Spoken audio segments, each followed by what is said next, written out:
as we've seen in the last couple of years, pushing a gender and a sexual ideology onto our children when far before they're ready, we say that a child has a right to their mind being untouched by this kind of over-sexualization happening in our schools. And we've created this vicious cycle of kids in debt, defaulting on payments, and now politicians promising to reduce or alleviate that debt, forgive that debt, which is adding to our national debt because nothing's free. We don't just forgive debt, someone pays for it. Well, now we're just passing this on to the next generation. This isn't monopoly money, that we don't have unlimited beds, we don't have unlimited food. We may be an incredibly prosperous nation, but we don't have an unlimited amount of resources, and that requires us to make hard choices. A lot of these policies are essentially undermining what made the states prosperous in the first place. Those that both are most impacted have the least opportunity to speak out against policies that might not be in their interest, but are going to be most responsible for the outcomes too. We are never going to tax our way out of our spending problems right now. I think the audience is going to be familiar with pro-family policies. So what is different in pro-child policies from more commonly known pro-family policies? Yeah, I think, what I've found, especially with politics today, culture today, people do twist words and phrases to mean whatever they want them to mean. And so, for example, I think we see, people calling abortion rights healthcare. We're kind of stretching the term healthcare to really to fit in anything that fits our agenda. And we see that with children's rights too. And so you see, there are people within our society today that will say that children's rights, they hear we're a children's rights organization, and they'll say, oh, we are too. We support a child's right to medically transition or to get gender affirming care, things like that. And so and we're like, well, that is not at all what we believe or agree with. We think that a child has a right, and a parent's job in this kind of symbiotic relationship is to protect them, to ensure that child has everything that they need. They've been taken care of, defended, protected, provided for, all the way through to, adulthood. And so when we start getting into pro-family or pro-child, I think, there's a little bit of semantics, but for us, we wanted to really say child because not everyone chooses to start a family. But everyone, I think, resonates with advocating for and defending children. Children universally are a society's potential. They are the easiest thing, I think, when we're looking at, we have a desire to unite people. We think focusing on and putting at the center of our policy arguments, debates, and objectives, putting a child. Those that both are most impacted, have the least opportunity to speak out against policies that might not be in their interest, but are going to be most responsible for the outcomes too. We think kind of centering them is hopefully a unifying message that everyone can say, yes, we agree. What is best for them will be best for our society. Okay, so let's dive into that, because I have covered on this podcast, or I have hosted on this podcast many conversations about the falling birth rates. And one of the most common, I suppose, the comebacks is that children are somehow a waste of resources. For example, for people that choose to be childless or end up childless. And I actually don't agree with that. I actually think that our economics, for example, our meaning that we derive out of life is linked. It equals healthy children. But let's give the devil its due and let's tackle it head on. Are investments in children waste of public finances? Well, one thing that comes to mind is having a child is a difficult thing to do. Raising a child is a difficult thing to do. But children are a society's potential. So you do kind of have to start at the very bottom and say, okay, is investing in children worthwhile as a society? Is it a worthwhile investment? Well, number one, if we have no children, we have no future. So I think you got to kind of start there and say, okay, well, a society does, as a base, need children. We cannot survive without children. Children are our potential. They are our future. Okay. Well, now, does the society have a vested interest in the child growing up, doing well, contributing to the economy, and having their own children? Okay. Well, I will say that if we do not have strong families, if we don't have parents, if we don't have marriage, or if we don't have parents staying together within the context of marriage to raise their child, someone will. And when the state does it, when the state doesn't invest proactively, when the state doesn't center what's best for a child, which we believe strongly here at Them Before Us, is marriage. We believe marriage between a man and a woman is central to this, that a child has access to their biological parents. We think that's critical. Well, if we want to start weighing the scales on, is this a worthwhile investment, we have to look at what happens when they don't.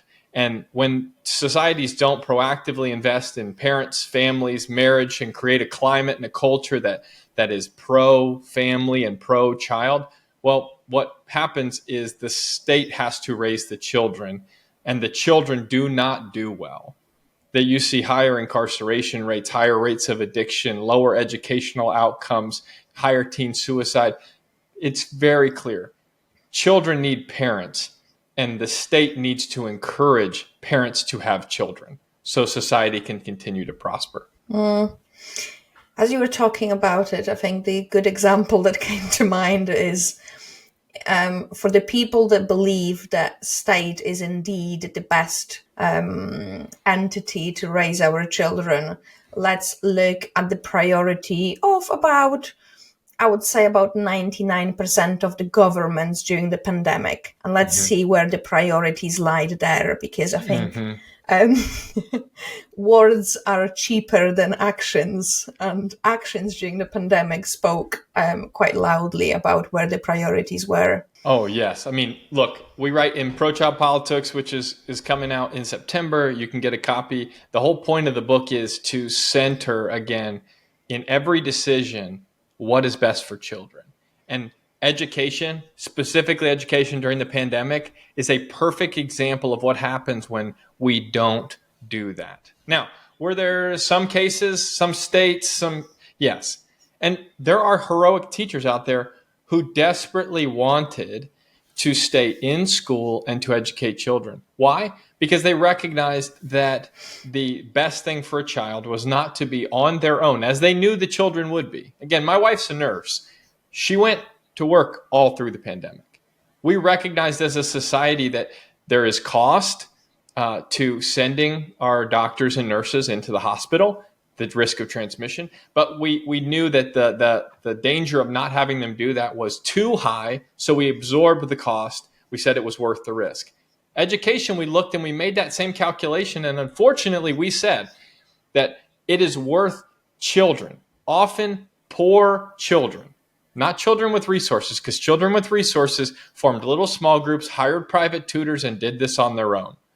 It was poor children who had to go to Taco Bell and sit in the parking lot to get Wi-Fi. I mean, there was that viral image in the United States of a child sitting in the Taco Bell parking lot, bundled up in the winter to get Wi-Fi.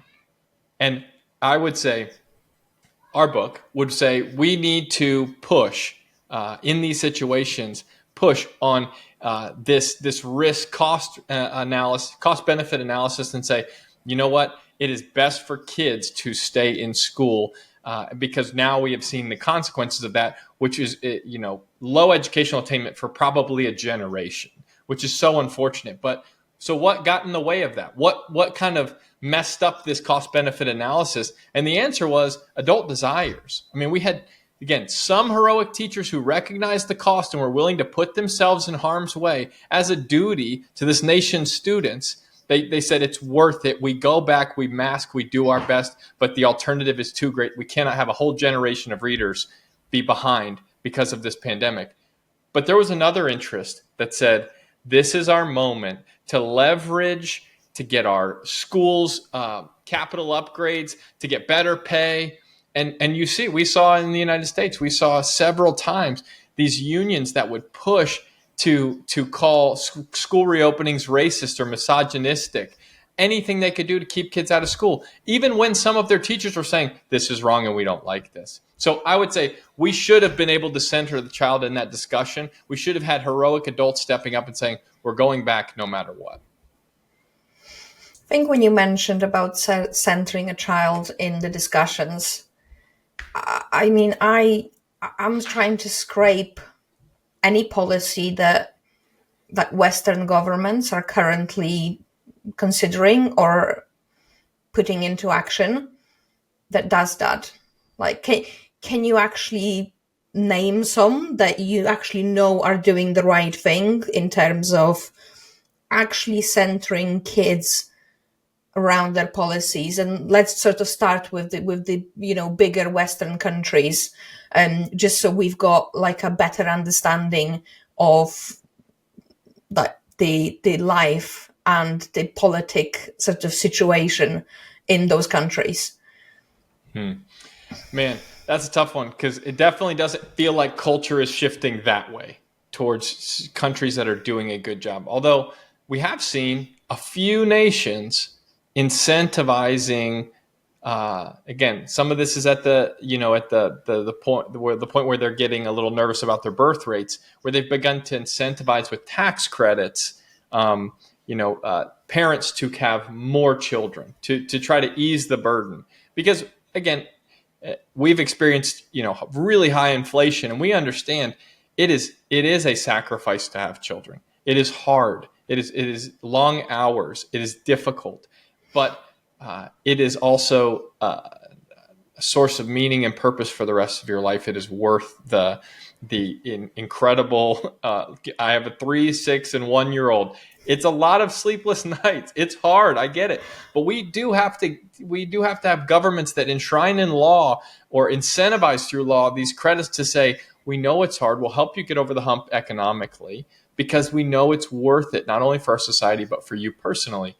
So thinking about, individual, I think the tax credits for families, which is something being debated in our politics right now. How big do we make that? Is it 3,000, 5,000 for every time you have a child? But I think those would be examples of, we're trying to incentivize the right things. But unfortunately, in so many of these areas, it seems like we're trending the opposite direction, where adults are at the wheel and are really thinking about the next 4 years or 8 years, not 50 years down the road. Yeah.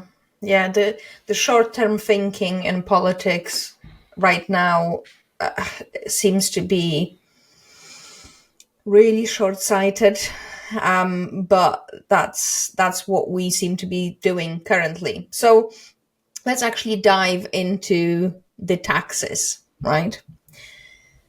Hungary probably comes to mind when it comes to the country with probably the sort of the strongest economic pro-family policies.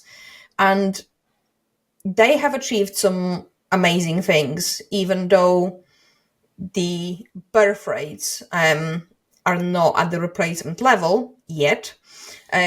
But they have seen massive uptake in marriages, huge drop in abortions, and it is believed by many that those things are sort of prerequisite for having more kids. And as those policies sort of permeate the culture, that they are essentially staking their nation's budget on the fact that the birth rates will follow. But the taxation is probably one of the biggest sort of policies that comes to mind when it comes to pro-children or sort of anti-natalist view. So do you want to just give us an overview of what type of policies we would be talking about when it comes to taxes that would be child-friendly? Mm-hmm. Yeah, I personally think this is the issue of debt and taxes, I think, is absolutely, you wouldn't immediately say what's pro-child within this, but I think debt specifically and the load that a country carries into the future is incredibly important for the next generation. I do think short-term thinking and sometimes fanciful spending and on different various programs that are more idealistic than they are, beneficial or practical, has put our nation in a very difficult place.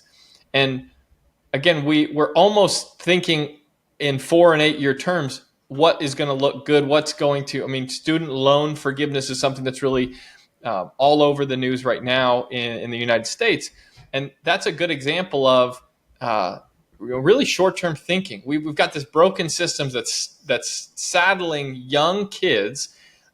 It's hard to get a mortgage right now in the United States, but it's extremely easy to get a similar amount of money to go to a school with no guarantee that asset, a degree, will bring income requisite to the payments in the long term. And so what you get is kids coming out with massive amounts of debt and a broken system being funded a lot by the government. They are funding and backing these loans, and colleges have increased their tuition at a rate way higher than normal inflation.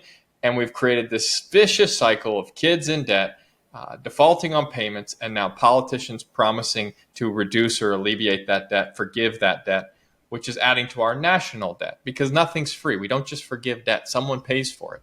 Well, now we're just passing this on to the next generation. Again, this is not pro-child. This is not thinking about the next generation. What we need to do is have adults in the room, be able to look at what we are spending. And again, because I do think it's more of a spending issue than a tax issue. I think we can try to raise taxes. We can try to, there's a lot of talk about coming for the billionaires, corporate greed. I think there is some truth to that. I do think that at some level you can have profits that are egregious, but we are never going to tax our way out of our spending problems right now.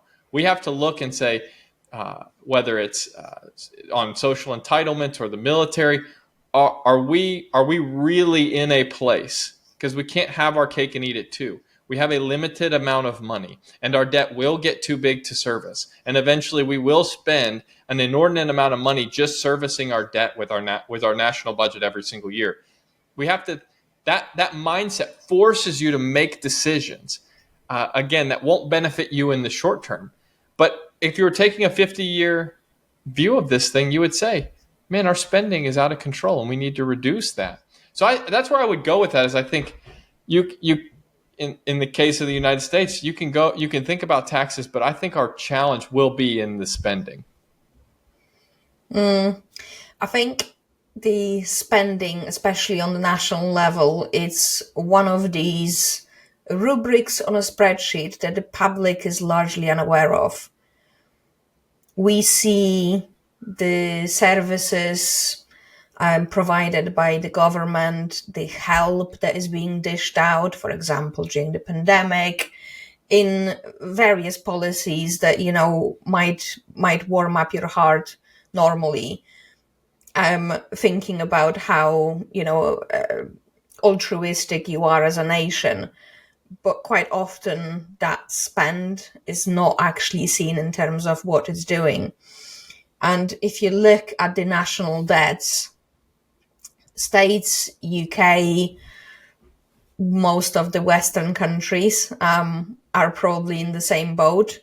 It has exploded since 2008. So the bubble of 2008 was not fixed. It was sort of glossed over by quantitative easing. And then we went into another crisis, which was the pandemic. And we essentially repeated the exercise from 2008, printed a ton of money, increased the debts, and they are not seen because as governments, we are constantly on the maximum of our overdraft. And when we start getting over that overdraft, we just go and ask for more overdraft. We are not actually paying it back. So I think that's also a cultural thing too, that we live on credit cards now. We've maintained our standard of living even despite stagnant wages by making it up with credit cards. I mean, I don't think it's hard to look at the nation and the politicians and say, you have to balance your budget. You have to live beneath your means. When you look at the family budget, and it's become so normal to live far above, to spend on consumer products, to, saving, paying your bills, reducing your obligations, paying back your loans. That's not a popular cultural idea. And I think when it's not cultural, it's very hard to look at the politician and call them out for ridiculous, wasteful spending on fanciful ideas that aren't really productive. They're more ideological, when so much of our spending in our own personal homes isn't in order either. And so I do think we got to get right, on our own family budgets here too, and kind of start to rebuke this consumer spending culture that has us all, in debt as well. I think as you were talking, there was one thing that sort of popped into my mind, and in states the education is paid for a little bit differently in the UK, and I have heard that in a lot of the states, education for children accounts for 50% of the state's budget. That's extraordinary amount of money. Yet there are some glaring issues within the education system in the States. So let's sort of dive into the education in States particularly a little bit. Is we in the UK, we tend to import everything that you've got going on for you. So it will apply. Education is so first off, pro adult is pushing ideology in schools. So I think there's part one is our schools have become places, breeding grounds for adults to push their ideas.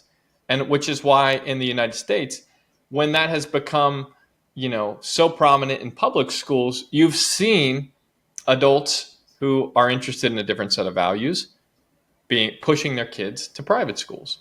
And so I do think ideology and specifically, as we've seen in the last couple of years, pushing gender and a sexual ideology onto our children when far before they're ready, violating. We say that a child has a right to, to their mind being untouched by this kind of over sexualization happening in our schools. Well, we think that's a right for a child. And we think adults have to, again, put the child first and say a school should be teaching and equipping them for the future, not pushing an ideology on them. But then I think, something that's been encouraging, very pro-child in my opinion, has been, this happened in my state, North Carolina, they've been pushing to allow a parent to take the money that they would have invested, their tax dollars, into a public school and to choose to go somewhere else with their money. And so they can actually move. So there was something I saw, the national average, I think was close to $19,000 that the government will spend on each pupil. Well, it's, the average cost for a private school is, I think, close to $12,000 across the United States. So you see these, in North Carolina, we can take our $5,000 or $6,000 and actually get that back as a credit to apply towards a private school. I think that's great because, again, it gives us the opportunity for the market to determine if the public school is doing a great job, people will not pull their kid out of it. But if the public school is pushing an ideology that's very different than what we want, it gives parents some control and an ability to say, I'm going to take my dollars and my child elsewhere.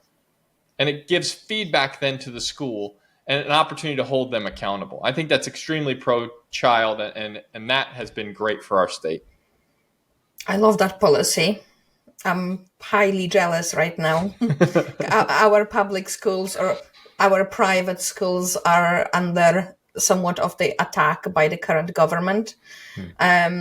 So the idea that you can actually take the money that the government would have spent on your child and decide where you want to allocate it, I actually think that it would it would harness some of the better aspects of free market to improve education, to perhaps even save some dollars. because I know in some states the spend is ridiculous. I think in New York, I've heard the number of $30,000 per child, Yeah. which is We've just mind blowing. we've seen increased spending and giving it to the government specifically does not increase student outcomes. In fact, one of the greatest predictors of childhood success and academic outcomes are them having a strong and stable family. So in some ways, it would be better for us to be investing at the, let's swim all the way upstream here and let's encourage parents to get married and give them the tools they need to stay married. And I think that's a better dollar spent for their educational future than just pumping money into a school where we are essentially putting band-aids on broken bones down the road. I think, you know, there's a lie we talk about in the book, Pro-Child Politics, that is we do not co-parent with the government. That's our truth. Is there's this lie that we are co-parents, that the government has an equal share in raising our child and they can tell us what's best. Well, I don't know if it's an American thing or maybe just a parent thing, but we are so opposed to that. We believe that these are our children. They belong to mothers and fathers. We are statistically the safest, most connected to, most invested, most protective of these children. And when the government realizes that a connected parent is best for the child and they will know best, and they give money back to the parent to decide their schooling, to decide to go to school that aligns with their values, I think that's a recognition of the proper order of things, that we need to invest and empower the parent, because the parent, is responsible for the child, and that's a good thing. Don't get that order mixed up and put the school as the arbiter of truth, and they're going to be the one that decides what's best for the kid. Because as we've seen, when that happens, the kid does not fare well in those schools, and the school cannot teach those values to the kids. I think the interesting saving there as well would be the downstream effect on criminality, which we know that, for example, the gang violence, that's downstream effect from split homes, fatherless homes, an awful lot of the time. So by investing $1 in, for example, a family, we would probably see the improvement in many aspects of sort of the future generation's life. With criminality, education, there will be definitely more health. Okay, so let's move to border security and immigration, which you did touch on. And bearing in mind that it's an important conversation that is being had right now. We in the UK, we are in the middle of immigration crisis. You guys in the States are having issues. They are perhaps still a little bit different to what we in Europe in general have had. So let's talk about the pro-child policies through the lens of immigration. Well, it's worth stating up front that we as a nation have always been a welcoming people. I mean, we are a nation of immigrants. Many of us would trace our lineage back to the UK. Now, where we get this twisted is similar to the debt and taxes conversation, is that we don't grapple with the realities of a particular situation or policy, and we don't think through the tab that is being run up, the bill that's being run up on a particular policy. We only care about what it signals. And so with immigration, I think that there's a welcoming spirit within our nation. I think people want to help, because to some degree, to be pro-child is to have a care and concern for those that are suffering, not only at home, but at abroad. So when I talk about immigration, when I think through our nation's policies, I think that we should have an ability to absorb a certain number of people who are hurting from abroad. what is unfortunate right now is a pro-adult policy has been to put in place policies and laws that, again, signal that we are extremely welcoming. And it gives politicians, it gives leaders the ability to show how compassionate and empathetic they are. And again, it's a show, because at the back end of this policy is absolute chaos. And so, when you one example would be when you put in place a law that says kids who are traveling alone will not be sent back to where they came from. Well, again, on the surface, it looks like that is so welcoming, so empathetic, that we would never turn a child back. But if they're with a parent, they may get turned back, or they may have to wait in Mexico or another country. So the surface looks empathetic, compassionate, and welcoming, but the actual cost, is that an increased number of children get sent alone. And we just saw, the news just broke in the United States, that the government lost close to, I believe, 300,000 individuals, children, lost, again, because we're not prepared as a nation to take care, to track in an orderly process that many children.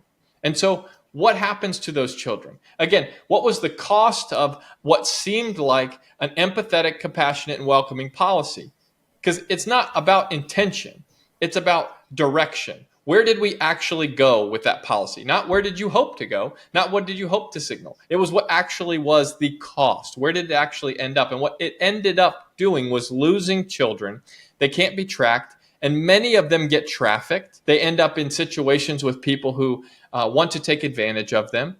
And our government now has no recourse or way to support them or to look out for them, because the government can't play family. The government cannot take care of 300,000 individuals within our borders that we don't know about, that are young, that are unaccompanied. And so while on the surface, a more strict policy of immigration that tells families across the world that we will not accept unaccompanied minors, or we have a cap on this, that seems, when you hit your limit, that seems harsh. That seems inhumane. But again, if you put in place an orderly process, then what we're essentially saying, where we'll actually go, is every child we do take, which we want to take everyone we're capable of taking and supporting and protecting in this country, we do. What ends up happening is everyone we do take, we can ensure lives the American dream, has everything they should have, is connected to a family, and can prosper. But if we're selling that child on coming here and then we lose them, we've done them no favors. That is not compassion. It might signal empathy, but it is not compassionate. That is a pro-adult policy to score political points. And it may be good for politics, but it's not good for the child. And that's where we try to hone in, is saying, what is best for the child? So this policy, what was the original sort of purpose? Was it to essentially orphan the child and leave the parents in the country of origin and just take the child? Or take the child, assimilate it into the States, and then bring the parents over or the family over? Because I'm actually sort of struggling to see how, even on the face of it, that policy would, for example, limit the immigration, because everyone essentially that is traveling with a child would be protected under that policy. Mm-hmm. Well, we certainly have challenges right now. Even, anyone that comes to our country and applies for asylum, they will get a hearing. And we do have, I'd say as a country, we're extremely generous on that account. What we have had in place before are certain policies where even if you've applied for asylum, you may not get to just enter the United States, have a court date in 4 years, and we hope you show back up. There may be a situation where you have to wait, but you're not waiting in the United States. You don't have the opportunity to potentially go into the country, get lost, never come back. What this particular policy did was it highlighted a true need. I think that's the harm in this, is that it takes what is a specific situation, a child traveling alone, and in an attempt To meet that need, it created an incentive to send your child alone. So before, when if you came with a child, you're their protector. We don't feel the same level of protection over that child because they're not unaccompanied. So we would maybe send you back to Mexico to wait, or to another country, a third party. Well, now parents know, if I send them alone, they are going to be able to get in, and they're going to be treated differently. They're going to be preferred. They're going to be on, they're going to not be turned back. And so it has now increased the number of people being trafficked in through coyotes and things like that, cartels, to come to our country. And then the government attempts to place them with someone. But as we can see, that doesn't always work because we're not set up to do that. So it was kind of a misplaced outcome, or an unintended consequence of what was sold as a very compassionate policy. God, I think that just the sheer number of children, like lost children, that you're talking about is horrible. But we as a country have to reckon with the fact that we aren't Superman. We can't do everything. We can't, the same in foreign policy. We can't go everywhere, fix every problem. And our military isn't the solution to every world and countries, or the world and the countries overseas their problems. It's a limited tool, and our country has limited resources. And while we do need to take every single child that we can, everyone that we can provide for that's in danger, that applies for asylum, I do genuinely want our nation to continue to be a place of hope, opportunity, and the American dream. I believe that with my whole heart. What we are doing right now is irresponsible to the people that were here and depending on our resources, that we already made a promise to, whether through legal immigration or being born here, that now we are defaulting on those promises in an attempt to signal to the rest of the world that we are incredibly compassionate and welcoming. I think that's wrong. I think that at the end of the day, that's short-sighted. It may look good on a headline that we're compassionate, but it ignores the real cost. And as we're seeing in Chicago and New York and so many of these major cities, where they are running out of public funds to care for both the poor in their community and those who are newly arriving over the border, oftentimes in an illegal way. They don't have enough. And I think our country has to reckon with that. That's what adults do. They reckon with real realities, that this isn't monopoly money, that we don't have unlimited beds, we don't have unlimited food. We may be an incredibly prosperous nation, but we don't have an unlimited amount of resources. And that requires us to make hard choices for all of the children that are depending on us currently in our families and in our cities and communities. A lot of these policies are essentially undermining what made the states prosperous in the first place. It definitely wasn't out of control spending. It definitely wasn't sort of the free for all, open borders. It definitely wasn't sort of just completely insane and hijacked by ideologues' education. Mm-hmm. Like the states didn't get to this prosperous place where they were in the position to help so much of the world by doing the things that we are currently doing. So the idea that it's just going to continue and get better and better is just for the birds. Absolutely. Like I can't see any sense in that. I couldn't agree with you more. I think this is where we have to, not all innovation or progress is good. I think we have to look back and go, what about the way we've lived before led us to the prosperous situation we're in now? And what is worth conserving? And I think we innovate sometimes at our own risk, thinking, for example, with family, that any arrangement will do, that that three people can all be parents. You can have a throuple. You go down the list, that kids don't really need a mom and a dad. That using a donor egg or sperm and not having a kid and ever know their biological parent isn't a big deal. When for generations, for millennia, it has been a very big deal. And kids have prospered, nations have prospered, communities have prospered because we've had strong families. But we're so quick to throw out that wisdom in the same way that we're so quick to realize what made our nation great to this point. And we'll throw out that wisdom. We'll throw out those lessons because we think we know better. And oftentimes, I will say, because the choices our forefathers have made were hard. They were sacrificial. And we don't want to make those same hard and sacrificial choices. I think sacrifice in our current culture is seen as an oppressor, and we don't like that. We avoid sacrifice everywhere. You know, whether it's losing weight, we would prefer to take a pill that would make us slimmer. Whether it's doing the hard things in the business, we would prefer to, buy a course with this magic silver bullet that will make it successful. And I think that sort of convenience almost, we very much value our own lack of discomfort, which then feeds into that sort of lack of sacrifice which is needed. Earlier on, you've touched on the foreign policy, and states were always known as a peacekeeper of the entire world, partially because you were so prosperous, partially because you always had this strong military presence.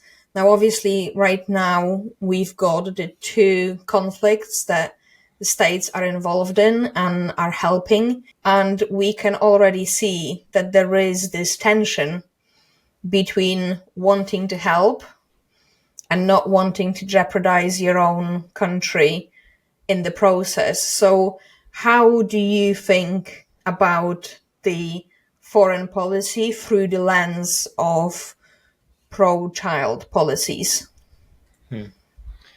Well, I do think you're right. You have to, there's a certain level of prosperity required to even be in a position to help. And so I do think, again, it's the willingness to confront and grapple with the real limits of our own nation and resources. Do we want to help everywhere? Do we want to believe that our military can solve every problem? Yes. I think that is idealistic, though. And what we have to grapple with here is, with limited resources, what is worth sending our young men and women into harm's way over? And every time we spend abroad, that is taking money from, people who need it here. And so we have to justify, why was that worth it? And so, again, we argue in the book about having a pro-child approach to this is valuing military families and the fact that when men and women die overseas, those are oftentimes parents. And so obviously we want to only send people into harm's way when absolutely necessary, because we believe family is really important and parents are really important. Now, those people sign up to do this and they're heroes for it, but we need to honor their willingness by being incredibly restrained when we do it. And again, if our military is a hammer, that means we need to save it for situations where there are nails, not sending them into every situation expecting that they can, rebuild a nation or, solve every world's problem, which means I think you have to be responsive. And we talk about this in the book, that we need to have a presence all over the world, but be responsive and incredibly selective. But maybe we don't need to be in every single place around the world. How can we limit our footprint and be only involved where absolutely necessary? Again, recognizing that there are real costs to having a presence everywhere. There are real costs to getting involved in every single conflict. And being pro-child means to be fiscally conservative as much as we can, and to be very selective about the engagements we choose to send our men and women into, so that we don't put people in harm's way unnecessarily. That is, I think, a problem that so many nations are currently grappling with, because there is no argument that being the world's peace being policed by the states is going to be better and more prosperous than, for example, being policed by China, for example, or North Korea. But I Yeah. also see like how distributing of those resources and the servicemen and women, it's difficult and then also needed sometimes. So originally I come from Poland. Last few times I was visiting there are troops on the ground, and quite a lot of these troops are American. We've got all sorts of troops from NATO forces. And all of that was essentially sort of triggered with the conflict in Ukraine, which is now going into what, a second year? Yeah, I think so. And it's expensive. Like, so for example, for Polish people or in general, sort of Eastern Europe, that entire bloc, like they all hope that the States is going to be there to be able to support them, whether diplomatically or with the feet on the ground. Yes. But if the United States is going to continue at the current trajectory, will you be able to do it in 10, 20 years' time? Exactly. I think that's Unlikely. the irresponsible adult will spend themselves into oblivion with open borders, trying to take care of everyone, and will be present in every conflict, not grappling with the fact that we will run out of money and then we will be no good for anyone. This is, if you remember, when you're on an airplane, they say put your mask on first. There's a certain level of this that I agree. There are times that call for intervention or assistance, humanitarian or otherwise. So if we truly believe that it is best for the West or for America to play this role, then we need to prove it by choosing to be disciplined financially within our own borders, within our own policies. We need to choose to invest in the bedrock of our communities, which are families, to raise strong, independent people who can provide for themselves and can prosper economically, because that's what made this nation great. And it is out of our abundance and independence that we will be able to aid and assist in situations that justify our intervention or assistance. When we don't do that, when we are more concerned about signaling, when we are more concerned about what others will interpret by our policies rather than the actual consequences of them.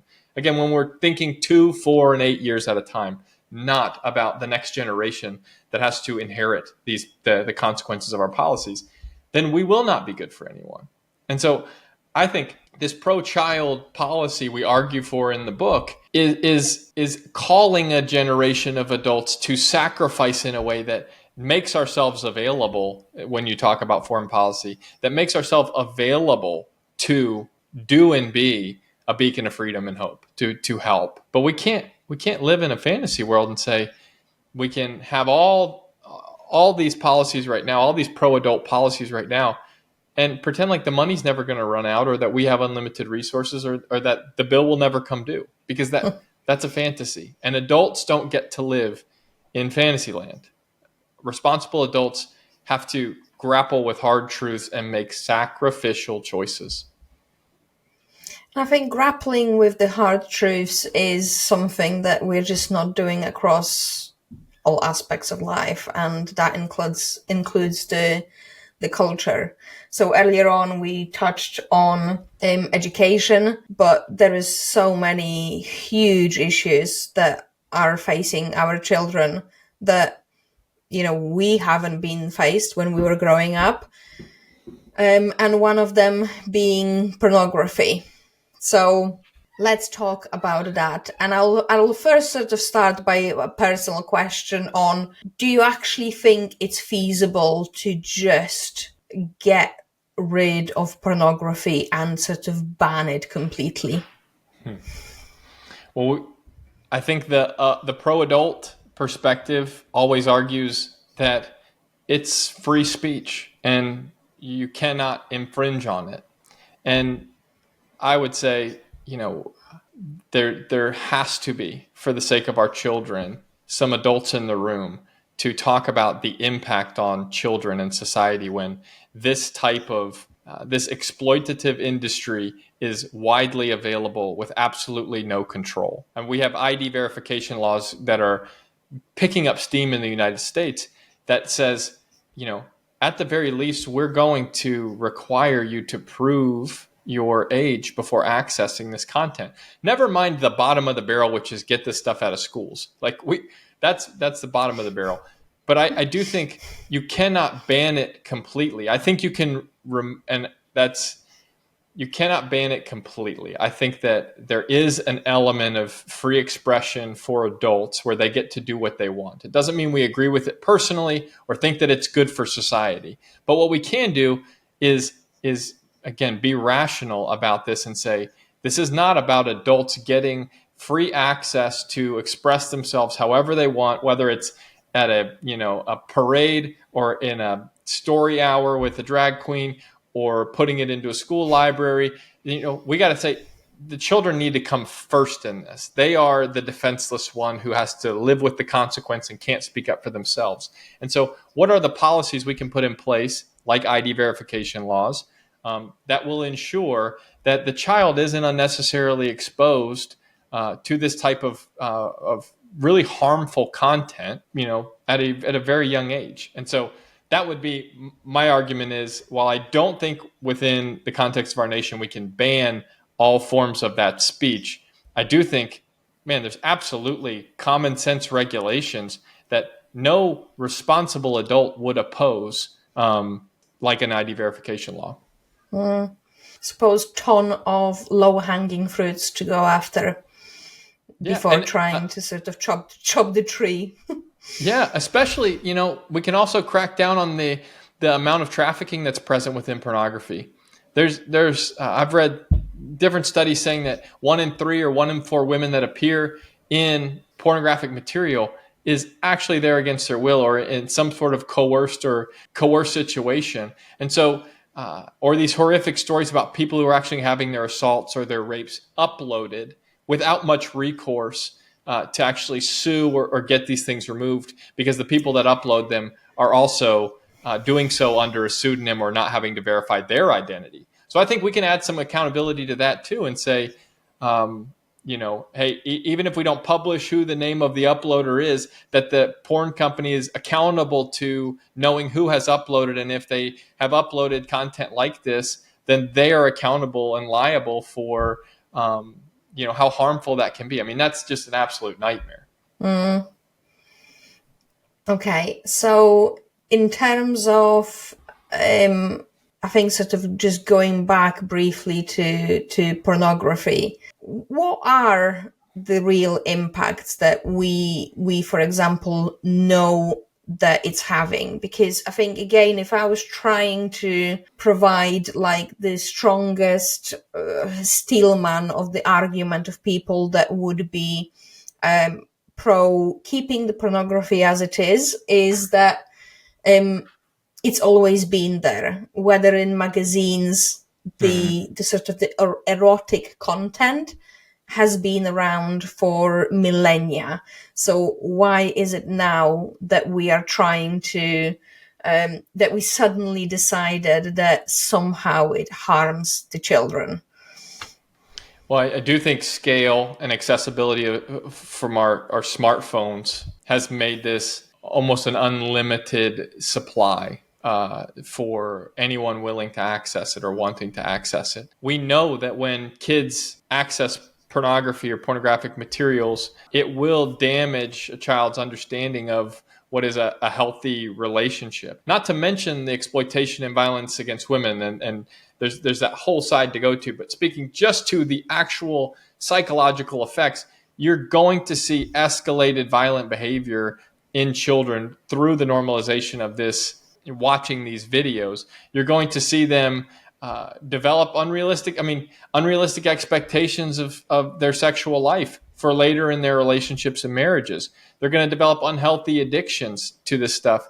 which leads to all kinds of horrible things like, erectile dysfunction in their marriage later at young ages, or even there are cases of dads or kids who've grown up watching it who then, when they start families, have sexual attractions to their own daughters. I mean, these are, because of its scale, because of its accessibility, and because of the unfettered access we've given children through their smartphones.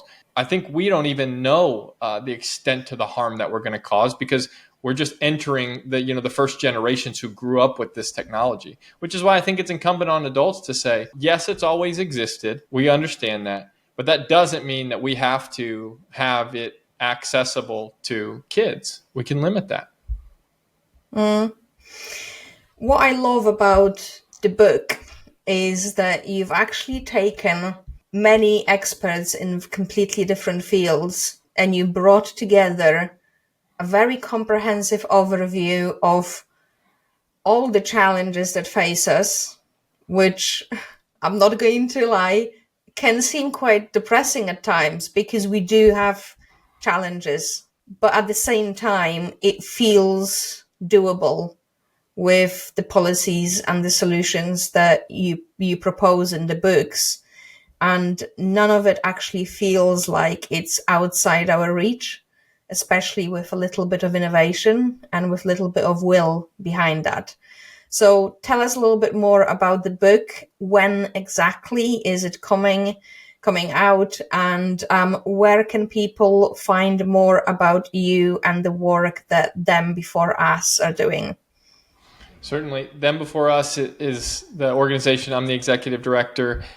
You can find us at thembeforeus.com. We are a global movement to protect children and their rights to their biological mother and father. We are aiming to be kind of a PR program for marriage and family, that it is good, society needs it, culture needs it. But what is required and what is unifying, again, why we were able to get all these experts together on one book, is because we can all unite on sacrificial adults doing what's best for children.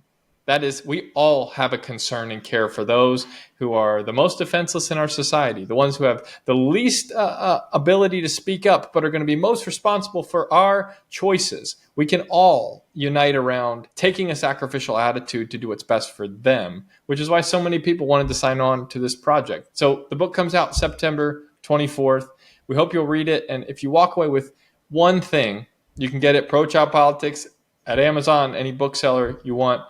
The one thing I would walk away challenging is there are 19 topics. The world is big and can seem overwhelmingly evil, or that we're going in the wrong direction. But I would challenge the readers to find the one area they feel called, they feel equipped to do something about it, and make small changes, whether that's speaking up. Maybe it's just stopping doing something. It might be changing where you choose to buy your food, buy your clothes. But it might also just be, speaking up and saying, hey, for example, I believe that gender is real and that men and women belong in separate spaces. And I'm not just going to go along when those spaces are violated in a locker room or on a sports team. It's not a courageous and heroic thing. It's becoming more courageous and heroic in our society today. But it might just be saying, I disagree, with the world's way of doing the gender right now, and I'm not going to stand for it any longer, and take a small step. And so while it seems overwhelming, there's a lot there.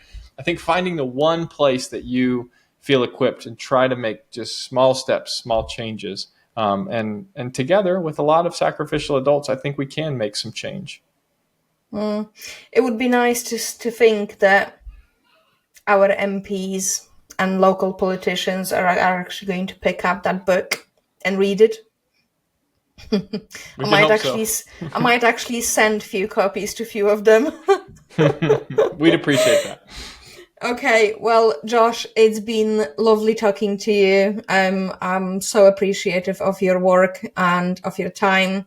So, ladies and gentlemen, I give you Josh Wood. Thank you. Thank you for tuning in to Wisdom Rebellion. Before you go, if you enjoyed the conversation, please consider subscribing. It massively helps with keeping the show on the road so we can all build a wiser world together. And if you loved this video, you will also love this one. I'll see you there.